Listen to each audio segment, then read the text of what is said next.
Hey, what's going on everybody? It's ETA Prime back here again. Today we're going to be checking out the performance of AMD's all-new 7000 series Mendocino APUs. Now, I've actually got the very first laptop that's come to the consumer market that has this chip.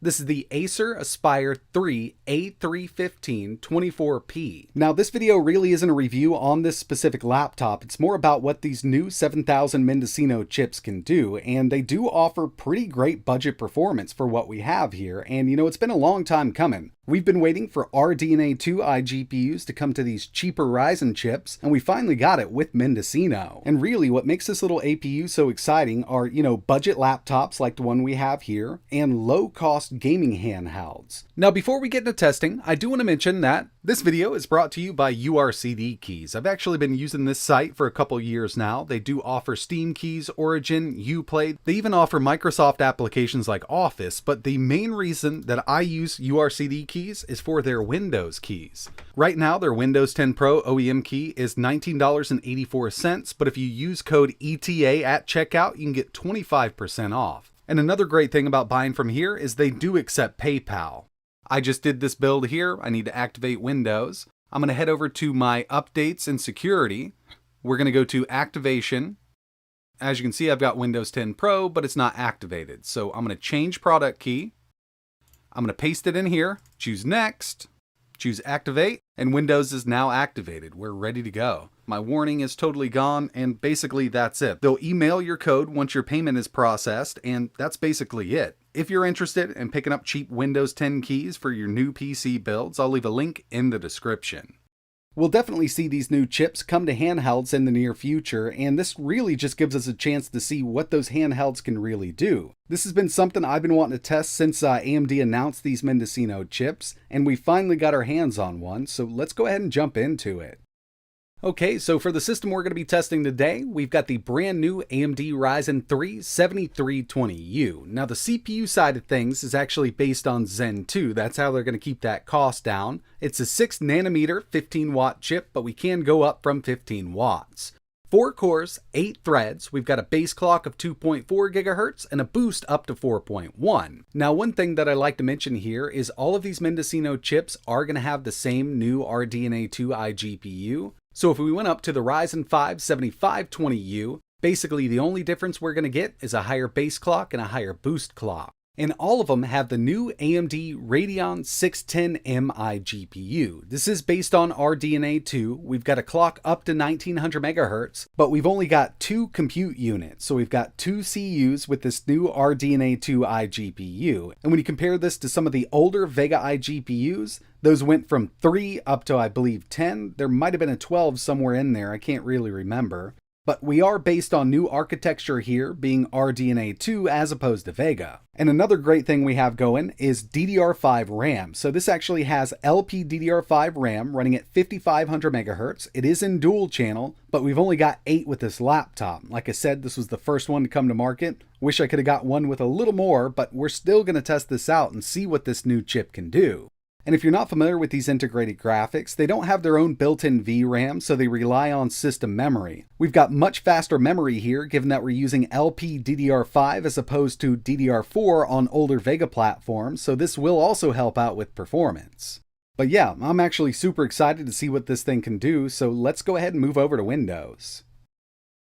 Alright, so here it is. I've been up and running for a little while now. I've updated everything. We've got Windows up to date, brand new drivers. I've got a lot of stuff installed that we're going to be testing out. And yeah, I mean, overall, it's a snappy little chip. Using this as an inexpensive laptop for web browsing, email checking, you're not going to have an issue with it. I was actually really surprised by how quick this thing is. When it comes to RAM, it is running in dual channel. It's non-user upgradable. It's soldered to the board. It's LPDDR5 running at 5500 megahertz. And a lot of these cheaper laptops with these chips will have this soldered RAM and only around 8 gigs to keep the price down. I really wish we could have picked up something with 16, but unfortunately, I just couldn't find anything with 16. Now, the first thing I actually wanted to find out for myself was what kind of TDP this chip is running at. Keep in mind, different manufacturers might set this up a bit differently, but we can take a look here. I've got core temp. It'll show us our total CPU package power. And I'm going to run a benchmark with CPU-Z. And as you can see, once we stress that out, jumps up to around 22 watts. Now, we still have that GPU that's included with this die, so that's also going to send a little wattage to it. And just keep in mind, this is running at around 3.7 to 3.8 gigahertz continuously. And once we put a load on that GPU, it'll jump up to around 28 watts and then level off around 25. Now, this is what the little laptop is set at, but I'm going to tell you right now, to get that 3.7 on the CPU, and 1900 megahertz on the GPU, around 25 watts is all you're going to need. I can throw a little more wattage at this using a third-party application, but it's not going to help out because we've already got those clocks on the CPU and GPU up there. When it comes to an everyday use case scenario, we'll never see that kind of wattage, but when gaming on something like this, it could definitely stress it out, and that's really the next thing I want to jump over to. And the first one we've got here is Forza Horizon 5. I was actually really impressed by what this thing is doing. Now, it's not a 1080p machine. We've only got 2 CUs on that low-end iGPU. But with Forza Horizon 5, we're at 720p. I've also got the AMD cast set to performance. You can also go with FSR if you want to. And for the preset, we're at low. I didn't even go to very low yet. And with this game, I actually averaged 45 FPS. Obviously, this isn't going to be super impressive for somebody that has a gaming laptop, but you got to think about what we're working with here. This is the brand new Mendocino chips from AMD. We're going to see this a lot in cheaper laptops and even handhelds down the road. I mean, this was the first one that I was able to get my hands on, and we're only at around 18 watts right now with this game. And you can see that that CPU does boost up to around 3.9 gigahertz. And yeah, I'd say this thing really isn't doing that bad. Now, the next thing I want to take a look at are some benchmarks I ran on this machine. Then we'll move over to some more PC games and finally wrap it up with emulation. And in my opinion, I think that was the most impressive part about this chip. First up, we've got Geekbench 5 coming in with a single core of 1027, multi-3784. We're far off from the higher end chips, but that's not what this thing's about.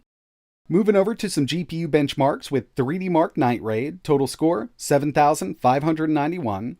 And finally, Firestrike coming in with a 1,582. Moving back over to some more PC gaming, we've got the original Skyrim at 720p medium settings, and it will run this at 60 FPS 1080p low settings, or a low-medium mix, but I just took it down because I wanted all of those medium settings. And yeah, I mean, we're getting a really steady 60 out of this. And again, we're right there around 17 to 18 watts. In order to get Street Fighter V running at 60 FPS, I did have to drop this down to 720p low, and usually when I run this on APUs, I at least got a medium-low mix, but with this it just wouldn't handle it. But at 720 low, it will run this game quite well. Now, I definitely wanted to take it up a little bit to see what this thing can do, and with The Witcher 3, it kind of fell right on its face. We're at an average of around 25 FPS, low 720.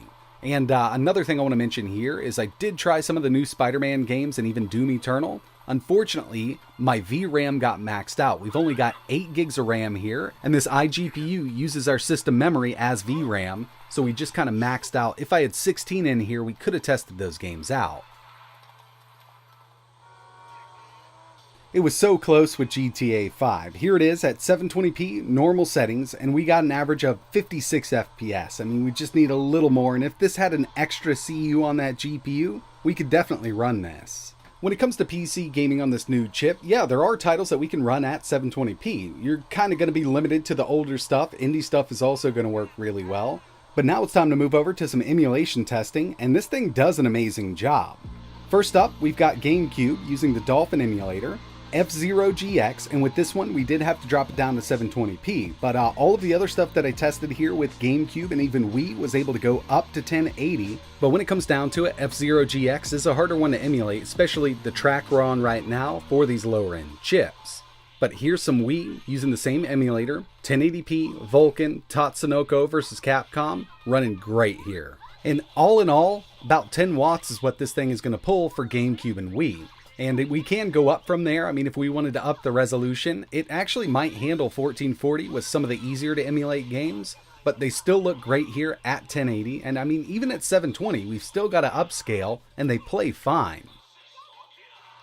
And we kind of got the same thing with PS2. So here's Gran Turismo 4, had to take it down to 720p with this one and God of War 2, but with something like Crash Bandicoot, The Wrath of Cortex, which is a much easier game to emulate, we can go up to 4x with this chip. Now I will tell you that using the Vulkan backend with a couple of the games gave me some crashes. I'm using the new development build of PCSX2, and this could really come down to the newer chipset itself, but this even does God of War 2 at 720p with that DirectX 11 backend. So yeah, these new Mendocino chips can emulate GameCube, Wii, PS2, and they can even do WiiU. So here we have Bayonetta 2, and this was really surprising to see it running this well. Did have a couple dips every once in a while, but if you take a look at that wattage, we're not pulling quite as much as we were with PS2, and I just kind of left this on the stock settings, didn't do any kind of upscaling. We're right there at 16 to 17 watts. Here's one more here for that SimU emulator. We've got Mario Kart 8, and by the way, yeah, I'm using the Vulkan backend with async shaders on. Personally, I just can't wait to see some of the new handhelds that come to market powered by this chip. The next thing I tested was YUZU for some Switch emulation, and with everything that I tested, I did have to go down to handheld mode, and I've got the GPU set to normal, so we're actually at 720p here, but even with Link's Awakening, we're getting a pretty steady frame rate. Again, just like WiiU, had a couple dips every once in a while, but it's not doing bad. So far, getting really great performance out of this little chip, but I've got one more here to test, and that's going to be RPCS3 for some PS3 emulation. I'm going to tell you right off the bat, this isn't going to do something like Skate 3. We don't have enough power with this APU, so, you know, God of War 3, Skate 3, Killzone, those are out of the question. But there are games that this thing will run at full speed using this emulator. We've got Tekken 6, another one I tested was Ninja Gaiden Sigma, and Demon's Souls. This one runs at 30 FPS, and you can see we're pulling around 20 watts from that APU, but it is trucking right through. Really surprised to see this little thing doing PS3 emulation. It's not a total powerhouse, and it's not going to do the really hard to emulate PS3 games, but there's a lot of stuff we can get done on this thing. So yeah, this new Mendocino chip actually performed much better than I thought it was gonna with gaming, and especially with emulation. Now we've already got some announcements from some of the major handheld manufacturers. They're going to be using this chip, the Ryzen 3 version and even the Ryzen 5 version. But like I mentioned, with that Ryzen 5 version, we've got the same iGPU, a little bit of a higher base clock on the CPU, and a little higher boost, but you know, I wouldn't expect tremendous gains going from this Ryzen 3 to the Ryzen 5 when it comes to these Mendocino APUs. But it's still pretty exciting to see these RDNA2 based iGPUs come to these cheaper laptops and handhelds. Now, if you're interested in this laptop, they are selling on Amazon right now. I'll leave a link in the description. And if there's anything else you want to see running on this chip, just let me know in the comments below. There's a lot of stuff that I'd like to test, but we are kind of limited here by that VRAM factor. Really, we've got 8 gigs of total system memory, and a lot of the AAA games that I wanted to test just wouldn't start up due to that fact. But another thing we could test here is Linux, maybe SteamOS. Let me know your thoughts down below. And like always, thanks for watching.